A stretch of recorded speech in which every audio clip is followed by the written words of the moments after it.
अद्य वयम् अतसी बीजान् उपयुज्य उपसेचनचूर्णं कुर्मः। अहमत्र द्विचषकमितम् अतसी बीजान् विना तेलेन भर्जयामि। अर्धचषकमितं भृष्टचणकान् स्वीकरोमि। एकचषकमितं कलायबीजान् स्वीकृत्य विना तैलेन भर्जयामि।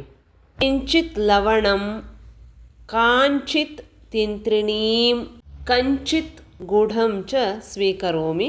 8 रक्तमरीचान् स्वीकृत्य तानपि विना तैलेन भर्जयामि। सर्वान् पदार्थान् मिश्रके चूर्णितवती अस्मि, पश्यन्तु। अतसी बीजानाम् उपसेचनचूर्णं सिद्धमस्ति। स्वास्थ्यर्थम् उत्तमम् इदम्। नमस्कारः, पुनर्मिलामः। जयतु संस्कृतं, जयतु भारतम्।